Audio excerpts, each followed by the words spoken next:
So many of you know that Durham had his spot yesterday in front of Congress. And what I'm curious to know is this man actually, serious? He did all that he could. Do we see that? Is he confident in the job that he did? Is he terrified of his lack of doing his job? Those kind of things. This can respond. I'm not sure there was a question at the end. Okay. I know, I'm just giving you opportunity. I didn't get there. Yeah. The gentleman from Florida is recognized. Yeah, I agree with Mr. Biggs. You've given us testimony today that you're disappointed that the FBI didn't cooperate more, right? That was your testimony. Said that. Yeah, so we're disappointed too, but the difference is when regular folks do things that are wrong and unlawful, there's typically greater effort to try to get those people before a grand jury to utilize criminal process where appropriate, not for other purposes. And it's just like, oh, well, Bill Priestep, the guy who might have set this whole op in motion, he just didn't want to talk to you about certain things, and you were real accommodating to that. And then Mifsud, the person who juices Papadopoulos to create this predicate that you find improper. You guys, did you ever know who his lawyer was, Mifsud's lawyer? Talked to his lawyer in Europe. I don't know if so you could find the guy's lawyer, but you couldn't find him? We contacted somebody that we knew had represented him in a part of the effort to try to locate him. And you got the lawyer. So he's being confronted on not being able to get this guy. At the end of that, I know it's kind of hard to see, but his lips tighten into each other. You see a lot of blinking, stress. And he's bobbing around, which mentally just goes with that. Verbally, he's bobbing, and physically, you see it. And then now you're sitting here in front of the judiciary saying you could find the guy's lawyer, but you couldn't effectuate the service of a subpoena because you couldn't find him? Well, do you know how first of all, silly that sounds? as you may or may not know, we wouldn't have the authority to serve a subpoena overseas. So we're seeing stress in the forehead as he's saying this. The believe me look, is that a believe me look or is it a... The lawyer didn't know where Mifsud was. He was in communication So it's an extended believe me look, but it was on one word, so it's just emphasis. With him, but he claimed not to know where he was. And we were trying to arrange. And then you see another emphasis comes through. They were trying, go back. Serve a subpoena overseas. The lawyer didn't know where Mifsud was. He was in communication with him, but he claimed not to know where he was. And we were trying to arrange an opportunity to talk to Mifsud. Did you take... You do see him reference a memory there. They were trying. And I guess technically, that goes with anything. You're going to seem believable. Well, I tried to do it. It kind of goes with, you tell your kid to go clean a room. You go in there, there's only one spot clean, which is his important part, gaming. You go and ask him, why didn't you clean your room? I did. And he's believable because technically in his mind, he did. And technically in Durham's mind, they did. Possession of 2 BlackBerry phones from Mifsud in any way? There were phones that were provided to us by so you could find the phones lawyer. with the guy. Correct? Do you see how silly this looks? Like you found the lawyer, you found the phones, but the actual dude who got ordered by Western intelligence to go start this thing you couldn't find?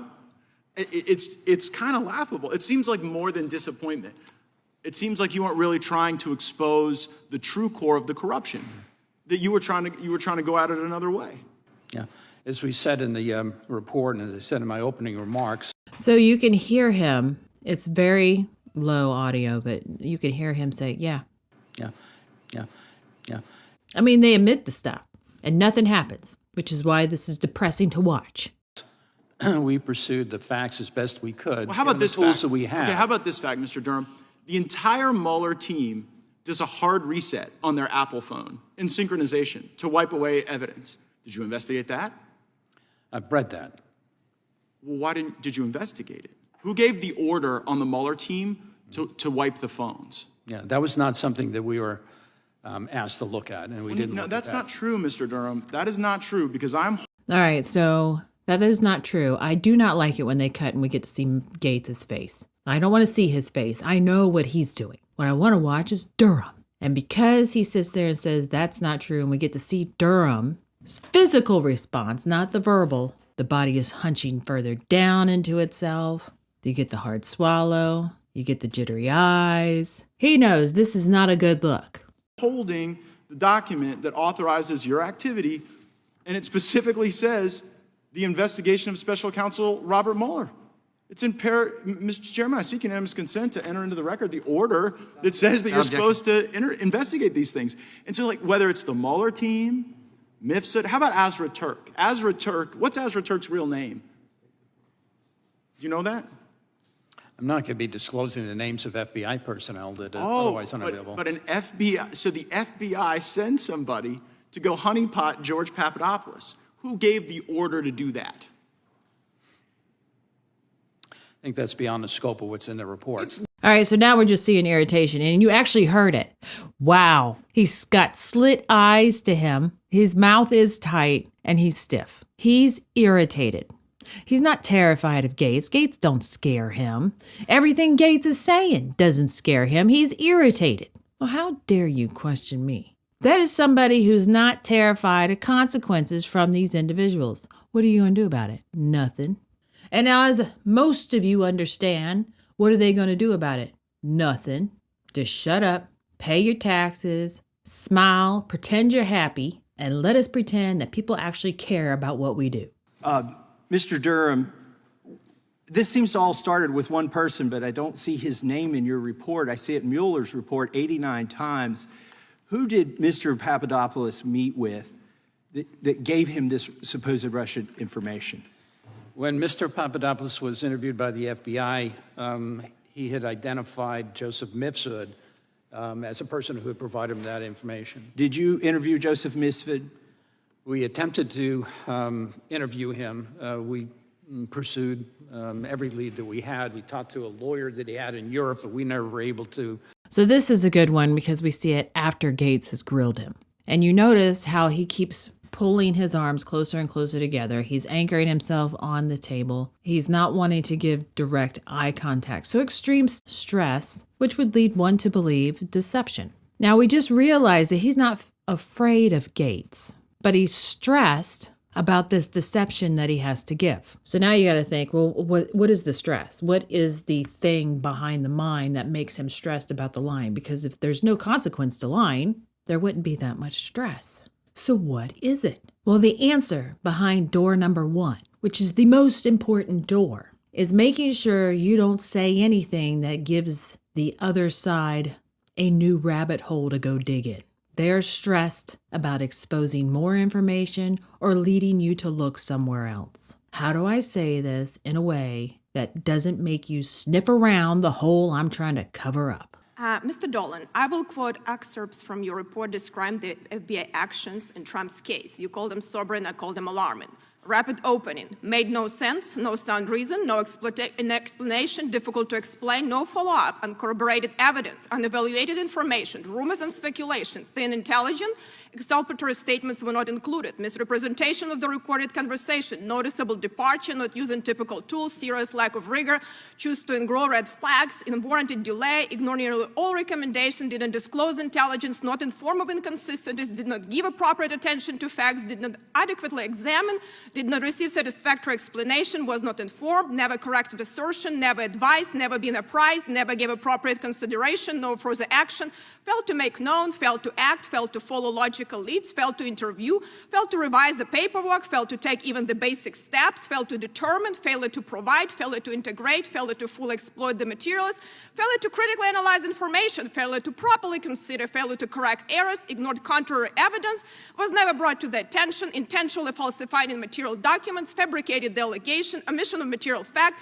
numerous significant defects, 17 material errors and omissions, inaccurate representation, deliberately shut down, told not to write and provide findings orally, incorrectly noted, missed another opportunity, omitted email, omitted information, did not corroborate, never sought to obtain records, resisted efforts, conflicting recollection, troubling failure of recollection, not in a single FBI employee, curious change in assessment, key players declined to be interviewed, lacked sufficient probable cause, frustration on the part of investigators, sense of betrayal, highly unusual instruction, director was really shocking, and the list goes on. Dolan, with extensive connection to the Democrat Party and access to senior Russian officials and Putin's think tank, was never interviewed, request was denied, case was never opened, Audit instructing to cease all research and analysis related to Dolan. Leadership directed to dedicate no resources to Dolan. FBI interviewed hundreds of individuals, yet they did not interview Dolan.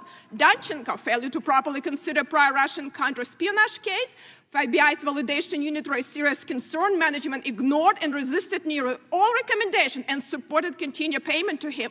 Jonas Weiner, special envoy to Secretary Kerry to Libya, who worked as lobbyist for Russian oligarch Deripaska with ties to Putin, disseminated still dossier to the U.S. official and destroyed his records. Deripaska was allowed to buy, control, and package an uranium company with extensive mining projects in the United States, approved by Secretary Clinton's State Department in 2010.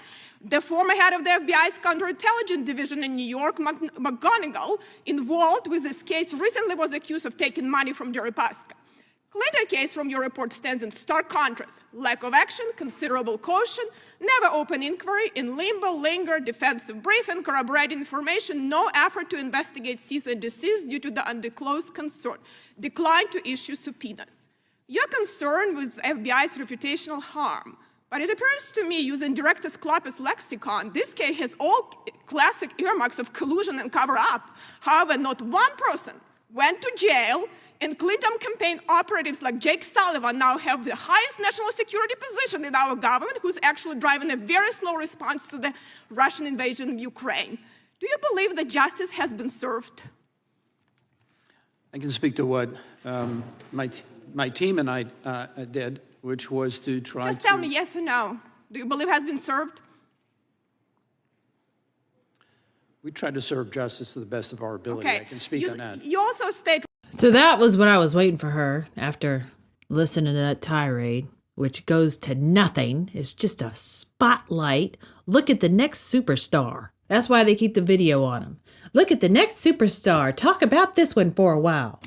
Was justice served? Now, he was going to start with this question by saying, well, I can tell you what my team did. I'm very confident that we have crossed all our T's and dotted all of our I's. And he's furrowed in his face while he says it. He's hunkered down and irritated. He's also become tight-lipped because he's mad. This is the equivalent of, this is my side, that is your side. You do not question me. If you like it, please share and subscribe. Thanks for watching.